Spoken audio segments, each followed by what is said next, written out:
Hey, I'm Steve Young. You're watching Bay Area Sports Wrap.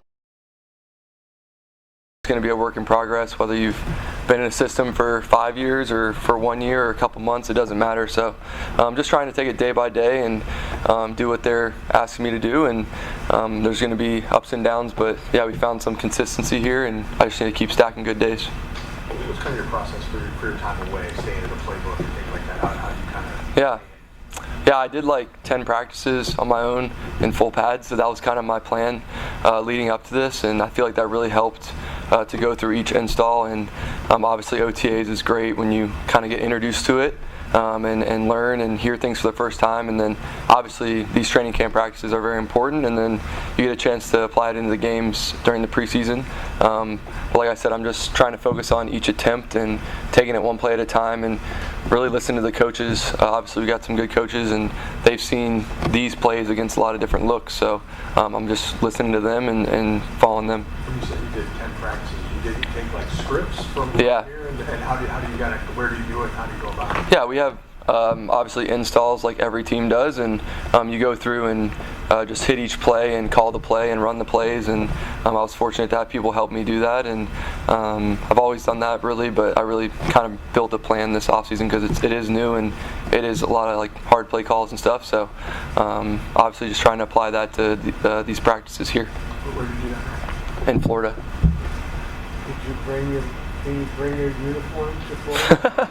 Wow. Yeah, I mean a lot of guys practice, in the off season in pads and stuff, and I like to throw in pads because that's the most realistic. But everybody has their systems that they use, and at the end of the day, you got to play in pads. So I like to throw in pads. What's the biggest adjustment you haven't made since What'd you say? What's the biggest adjustment you haven't made yourself? Yeah. Really just getting back to like focusing on the process and my daily schedule and daily routine, and they do a great job here giving you resources, and I guess as a player you have to organize your thoughts for each day and attack each day, whether that's doing the cold plunge or your weightlifting, all that stuff. So I feel like I've kind of gotten into a rhythm, and I just need to be consistent and really just learn from the older guys on the team. Got some really good vets, and ask questions and pick their brains about what they do each day, really just to stack up good days. I've seen a few instances where you've been more than willing to take off and run if it presents itself. Yeah. It's not exactly a game, but Yeah. Is that something you've gotten better at over the years, deciding when to go and when not to? Yeah, I guess everyone thinks I'm really slow, so I look like Forrest Gump out there sometimes, but I've been working on my quickness, and I think that's one part of my game I improved last year on tape, if you watch the tape and stuff, and really throughout my career I've had some good scrambles, but here it's really about playing on time and then also being able to scramble. I think Brock does such a good job of that, watching the tape. He goes through his reads and then he goes and makes plays, so there's a fine balance, and Mick's talked about it, of just playing with your rhythm and timing, but also just playing the game of football and taking those 5 yards. If you can scramble and get 5, it makes it a lot easier on Kyle to call the game from like 1st and 10 to 2nd and 5 versus 2nd and 10. So definitely just getting those cheap yards has been good. Mac, we had Ricky Pearsall was in here yesterday. Yeah. And he described you as hilarious. Yeah. Would you describe yourself as hilarious? Oh, that's a nice compliment, I guess. But yeah, I like to crack jokes and stuff. And but when I'm on the field, I'm pretty serious and locked in. But I feel like football, the reason we play is to have fun and try and win and work together. So I'm always gonna just show my personality in that way and try and keep it loose in the huddle and just have a good time. So yeah, that's part of football. So I appreciate that, I guess. Yeah, Kyle's awesome. Really just been good to get back in the meetings with him, and when he watches the tape, he just sees the game so quickly and so fast and really correct. And it's good to learn from him from each rep, whether I'm in or Brock's in or somebody else is in. And the way he thinks about plays and how he calls them is really cool. And just learning that process and just getting used to his flow and those call-up periods and how he wants to call plays. So it's been really cool. Obviously, he does a great job designing. And then as quarterbacks, like I said, we're just trying to do what we're being coached to do. I think that's important in the system, and taking it one play at a time. When you watch Brock and George Kittle at practice, yeah, is it readily apparent to you that they're really on the same wavelength? Yeah. Connected? Yeah, I feel like I'm on like Madden or something watching those guys because they're on sync every time, and they do a great job. Would you say Kyle Shanahan's playbook is like the most sophisticated out of the coaches you've had? Yeah, I mean, that's a good question. I think each system that I've been in has pushed me in different ways and put more on my plate in certain things. So as a young player, it was a lot of like mic identification and me picking out the mic and stuff. So that was a lot on your plate as a young player because you have to tell everybody where to go. And then, in Jacksonville, a little bit of both. And then I kind of transitioned into this one where it's all about rhythm and timing and motions and all that stuff. So it's been good. I did some of that in college, which was awesome for me. And really just applying those things that I learned, then and now, and kind of just mixing everything together and playing fast and also not overthinking things and just playing on time. Matt, it's actually a bummer, but would you say there was a point where you kind of lost your confidence? And if so, how do you build with that? Yeah, I think that's a great question, and every athlete goes through that in points in their career. I think most importantly, the biggest thing for me is believing in myself.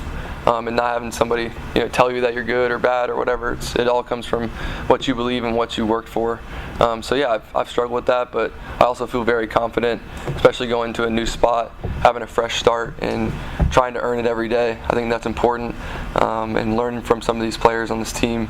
They've just done it for so long consistently, and just watching everybody's every move and watching Brock and taking the coaching. So I'm a very confident person overall, and obviously that's tough when you've had some up and down years, but I know I'm going to get it back on track. You mentioned in the spring that you want to get back to the point where you feel like you can just rip it. You don't have to Yeah. do much more. Do you feel like, or is it close? Are you there? Like, how do you kind of get back to that? Yeah, I think it's definitely a mentality, and you got to wake up feeling that way and not be reckless, but commit to each throw. Like Mick's talked a lot about that, and I feel like I've done that. Whether it's a good throw or a bad throw, at least I'm sending it and committing to it. And I think that's what you have to do. You can't be in between on decisions, and living with your decisions, especially in a new system. I feel like at practice sometimes, maybe I ripped one I shouldn't have, or whatever. Maybe I ripped one that I should, and it works out great. So it's all learning and committing to the throw. How much did you look at maybe Sam Darnold's trajectory coming here and having a rough start to his career, and then looking what he's done now is sort of maybe an example? Yeah, I mean, you see a lot of guys that have bounced around or whatever, and honestly, it just takes finding the right fit. And I'm fortunate to be here, and everyone's career is different, but I feel like there's a system in place, and if I can get back to following my rules like I did in the past and played some really good football in this league, not consistently enough, but I feel like when you have a system, you can rely on that and stack good days and really just good plays back to back to back. So I'm looking forward to doing that and get a chance to do that in the preseason here.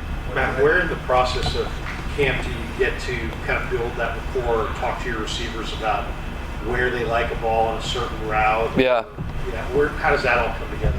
Yeah, that's a daily thing. I mean, obviously there's a lot of guys rotating in different groups, and you're not with the same guys every day at practice. So really their job is to line up and run their routes and their steps, and our job is to try and get it to them. And then if it's not a connection, then what happened? Kind of what you're asking, like, did I throw it too soon, or did he want it more on pace or whatever? So I always ask questions really to get the answers, and because like the quarterback can tell somebody what to do, but if you can't see it from their point of view, then it doesn't matter. So I'm always asking questions to see how they want certain routes thrown, and then for me, if it's not timed up right, I'm like, hey, you gotta get out of your break, or I was late on that one. So it's every play is different, but it's all about communication, and that happens not only in the film but on the walkthroughs and in the cafeteria. Like, it doesn't matter where you are. If you see a guy and you want to talk about a route, then that's when you got to do it.